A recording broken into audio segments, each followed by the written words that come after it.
As more drones roam the skies each year, pilots continue to push what boundaries have been set up for them, leaving it up to each state to come up with clear rules for anyone looking for a view from above.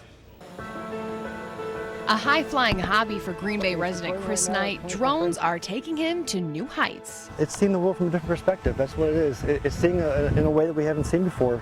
As an aerial photographer and drone enthusiast, no license is needed, and he has about 14 in his collection. Last year I helped a farmer find his lost heifer in the cornfield with a drone. He says it's something anyone can learn to do in a matter of minutes, but learning about the safety behind the craft could take substantially longer. Now I've got to be responsible. I have to learn what are the laws, who do I need to call, what permission do I need to get. I don't want to ruin it for the rest of us, right? I want to have a safe flying experience and continue to fly.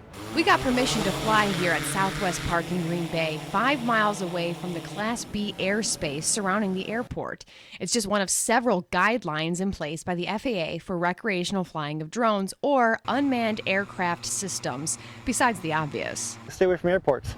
Retired police officer and founder of the Green Bay Area Drone User Group, Bill Bongle, emphasizes safe flying. Pilots should also keep their aircrafts within sight, away from people, under 400 feet, and not receive any sort of payment for flying. It is illegal to fly for commercial purposes without a permit.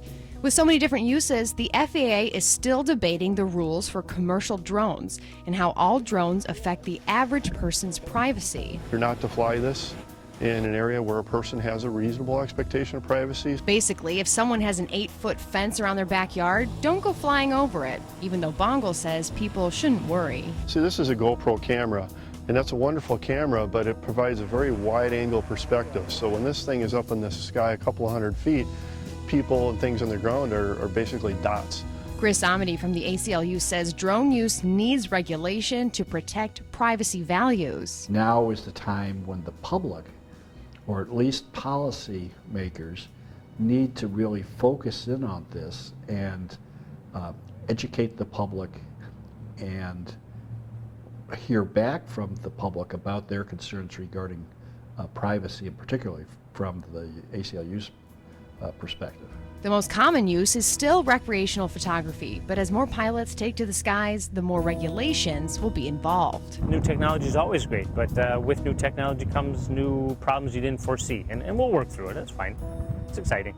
Right now, City Alderman Chris Weary is in the process of discussing an ordinance that would restrict drone use at events in hopes of cutting back on concern for public safety. We have to define what a public event would be in Green Bay, and then if you're going to have a drone there, just check with the organizers of the event. Maybe they'll okay you to be there.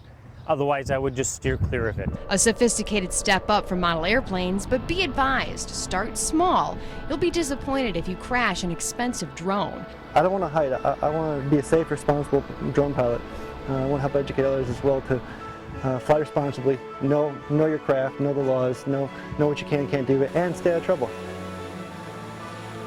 If you're looking to get involved or start flying a drone of your own, the best thing to do is start small and do your research.